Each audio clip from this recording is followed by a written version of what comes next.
aqui é o Bispo André falando. Tem um ótimo dia hoje. Mais um dia que nós estamos tratando da Palavra de Deus, continuando a jornada desse ano, ler a Bíblia toda, e a leitura de hoje é Marcos capítulo 7 e capítulo 8. Que bom que você está participando, que bom que você está envolvido também com a Palavra nesse dia.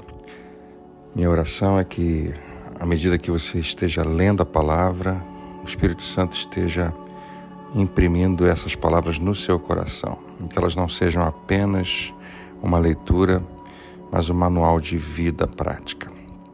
No capítulo 7 de Marcos, eu vou deixar com você dois momentos muito fortes, muito interessantes. Um ensinamento de Jesus, com base numa crítica que os fariseus fazem aos discípulos de Jesus e vão reclamar com ele que eles não lavam as mãos propriamente. Até hoje existe uma prática muito grande no meio de judeus ortodoxos de vários rituais de lavagem das mãos, dos pés e do corpo para se santificarem. E Jesus imediatamente faz uma crítica em relação a isso, como se dissesse, olha, não funciona apenas lavar do lado de fora, né? Eles acreditavam que aquela purificação era o mesmo que pureza. Mas Jesus ensina aos discípulos que é o que está dentro do homem, não do lado de fora, que faz toda a diferença. É o que está no interior do homem, inclusive Jesus diz que é o que vai, de alguma maneira, contaminar o homem. E Jesus faz uma lista de coisas que nós temos muitas vezes, na maioria das vezes, todo mundo tem, dentro de si, dentro do coração. Existem no coração humano certas, vamos chamar assim, certas criaturas que vão crescendo dentro de nós no escuro. Se nós não tratarmos delas, se nós não jogarmos luz lá dentro e observarmos o que está acontecendo, elas vão crescer dentro de nós. Por exemplo, a culpa pode ser algo que cresce dentro do ser humano sem que ninguém veja, porque está lá dentro, nas profundezas do coração. O rancor. A culpa é quando você faz algo errado e não consegue se perdoar. O rancor é quando alguém faz algo errado e você não consegue perdoar. Muitas vezes existe uma angústia no coração que perpetua a vida inteira. Isso é porque Jesus diz, olha, está lá dentro de você. E se você não olhar para isso e não tratar disso, vai crescendo sem que você observe, se torna um monstro dentro de você e mais tarde traz grande prejuízo. Existem outras coisas que dentro da gente também são muito fortes se a gente não observar. Podem trazer um mal muito grande, a inveja, certas ambições erradas, medo. Tudo isso pode estar acontecendo dentro do ser humano. Então Jesus traz esse alerta. Ele nos convida a ter um olhar para dentro.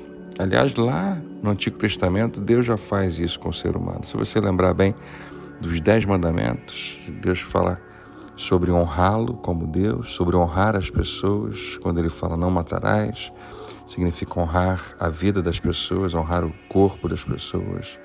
Não roubarás, honrar as coisas que as outras pessoas têm.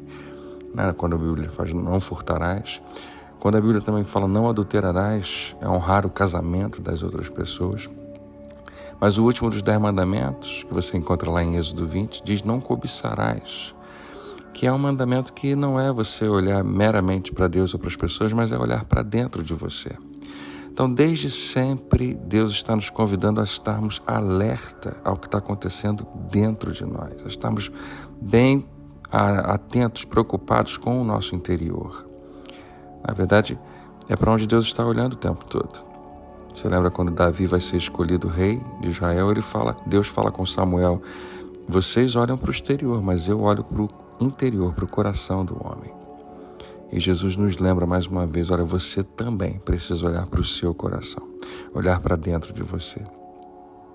Logo em seguida, no capítulo 7, também existe o relato da cura de uma menina, mas à distância, uma mulher cirofenícia, uma mulher que não tinha nada a ver com a cultura judaica, era um povo bárbaro, complicado, difícil, não tinha nada de temor a Deus. E Jesus dá uma aula para todos nós e para aquela mulher, e ela também nos ensina algo muito precioso. Jesus fala da sua missão, do que ele veio fazer. Ele não tem tanto problema de ofender em algum nível aquela mulher, contanto que aquilo provoque nela alguma coisa muito positiva. E realmente é o que acontece. A gente, quando ouve Jesus dizendo, olha, não é bom tirar o pão dos filhos e dar aos cachorrinhos, parece uma ofensa muito grave. Parece que Jesus está chamando ela, talvez até esteja, de cachorrinho naquele episódio, mas ela poderia optar simplesmente pela ofensa, por se sentir maltratada e esquecer tudo. E muitas vezes é o que a gente faz. Quando uma ofensa vem, a gente desliga, a gente não vai fazer mais nada, aquilo nos feriu tão gravemente. Mas para aquela mulher não foi assim, ela usou aquela ofensa como uma alavanca, como algo que fez ela pensar. E talvez ela tenha admitido, é verdade, nós não merecemos, nosso povo é um povo terrível, certamente não teria problema ser chamado de cachorrinho, mas ela diz, olha, até os cachorrinhos, eles comem das migalhas que caem das mesas dos seus senhores. E Jesus fica impressionado. É raro você ver Jesus impressionado, mas nesse momento ele diz, olha, mulher, grande é a tua fé. E fé é o suficiente para que a cura aconteça. Aquela mulher volta para casa e sua filha está sarada. Eu queria lembrar você que Jesus deixa um princípio de que até mesmo as pessoas que nem têm tanta convicção, que nem têm tanta vivência, que nem têm tanta fé assim na nossa teologia, na nossa doutrina, podem ter um encontro real com Jesus e manifestar crença nele.